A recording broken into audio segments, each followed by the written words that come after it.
Yeah, so just to give you some historical context. So Singapore, when it first started, when the colonials came and came in by 1819, there was a lot of activities then really, a lot of agricultural activities. So by the 1900s, we had seen that 90% of our original forests had been cleared for agriculture. So you can see, and of course, the building of the infrastructure then was a bit stuck, very urbanized, very concretized. So when we gained independence, our then Prime Minister Lee Kuan Yew had a lot of ideas. He was very intuitive, as you can see in a while, in saying that greenery is going to be one of the solutions that is important. Just to give you some context about forest clearance. So by 1900s, the forest was cleared for things like rubber trees, and tapioca. But the main culprit was gambia. So interestingly, gambia was this plant that was boiled. The leaves were collected, were boiled. You needed a lot of forest to grow gambia, and not only that, right? You had to boil the leaves to get a tannin, a kind of dye that can dye wood and also dye your leather. So leather was a very important commodity in the Western countries and the Northern Hemisphere. So there was a demand. So being a colonial country, we were supplying this, to the UK as well. And to kick off, in 1963, in June 1963, to kick off the greening of Singapore. And then it was called City in a Garden. Then after that, in the 1980s, it was called Garden City. So you can see that it's evolved. And the reason why he wanted to, right, was not only to attract investments in Singapore and attract people to live here as well, but he wanted a very good living environment for people. He wanted to make Singapore very distinctive in terms of a city. And I think we've achieved that, because a lot of visitors that we have come to Singapore, and the first thing they do when they land at Changi Airport and they drive through is that, wow, Singapore is so green. But he also interestingly saw it as a social leveler. So he felt that greenery was a social leveler. We always have this in mind at NPARKs, in making sure that our parks are accessible, and every greenery is accessible, make it accessible for everyone.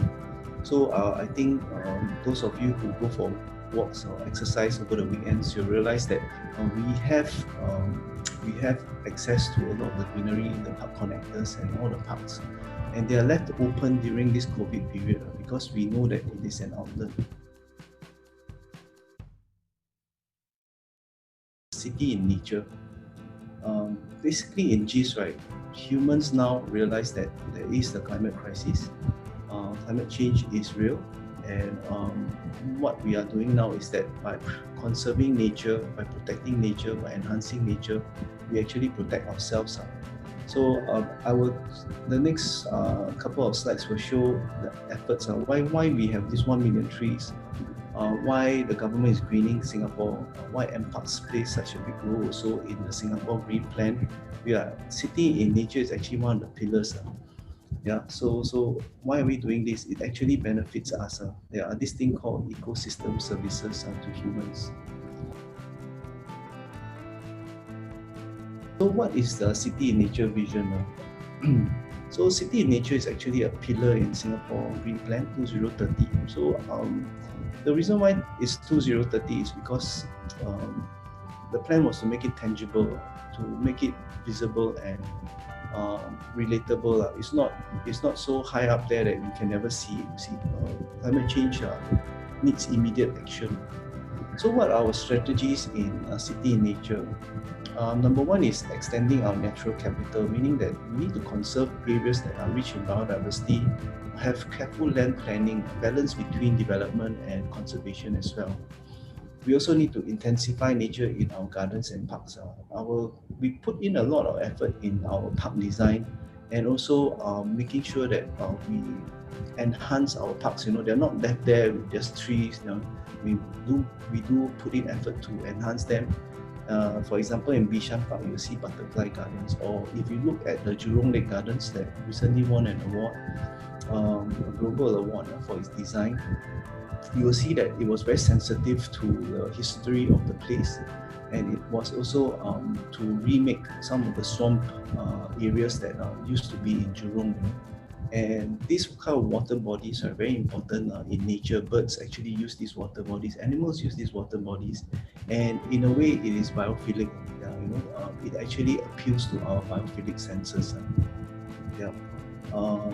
And the third one is restoring nature in the urban landscape. If you go around the streets today, if you drive, it's going to be very different from a street that you would drive in another country, meaning that there's not just an avenue of single trees that are planted, carefully spaced out. You'll see that we have replanted our streets, right, such that they become nature ways. They are like an avenue of forest. Plant smaller trees, shrubs in between, and so you get this pervasive sense of greenery. It's not only just for us, but it's also for birds, because by doing that, right, by having different structure of trees, you get different kind of birds, different kind of insects using it. So what you are promoting is actually a kind of connectivity for birds to use to go from one forest to another. The goals are to plant more than 1 million trees over the next 10 years. We've started in 2019, restore nature back into our city, and intensify our greening of our streetscape. So Singapore roads will be really unique in the world. Why 1 million trees? We want it to be more livable. We want to give people shade. We want to reduce the heat. The need for such intense air conditioning. We want to, it's used for conservation purposes also, in ecological connectivity. And one important thing is to help sequester carbon, to help tackle climate change. If you go to Bukit Timah Nature Reserve and you climb up that hill, there will be a fork in the road, and when you turn left, up near the summit, you will see this tree. It's the Kempas tree. It's a Compassia melicensis. We measured it using a drone. It's about 60 over meters tall. That's very high. That's almost like a 12-story building. And it has become the icon for our native trees. And in fact, our Minister Desmond Lee, who really works closely with us, he was the one who planted the first of the 1 million trees to launch the movement, and this was the tree that he planted. And it was a really moving statement that he made, that said that this tree is probably about 200 or 300 years old, and it's true, because we just did carbon dating on some of these trees. Some of the trees that are standing tall in Bukit Timah can be about 300 to 400 years old. Using carbon dating, it's pretty accurate these days. And these trees have seen us through good times, wars, and it's going to see us through this pandemic. So this tree will stand tall. So it is a badge of our resilience as well. So the 1 million trees will help us foster this type of mentality. At this snapshot, right, of this picture, planting trees will give you, from the left to the right, it will give us food. It will protect our coasts from increasing tides. It will help us store carbon.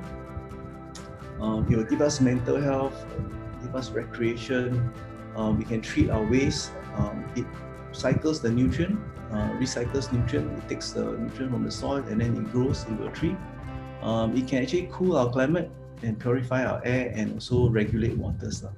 Interestingly, the Amazon, right, creates its own microclimate, right? It creates its climate just by the sheer number of trees alone. Trees movement also, one of the aims is actually to plant up a lot of the industrial estates. So, and why are we going to do that? Because it's going to make it more livable and less hot. Yeah? And we did some kind of modeling, engineering modeling, to show that if you look at those red areas, right, they are the hot spots. And when we model it and showed some of the plantings that we will do in the particular density, we showed that you can actually reduce the heat by 5%.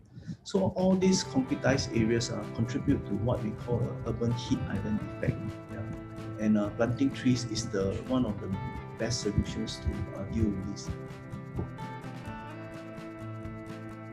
You can help us propagate some of these seeds. You can help us to take away some of these weeds that grow and that choke our environment as well. And you can take part in some of these biodiversity surveys.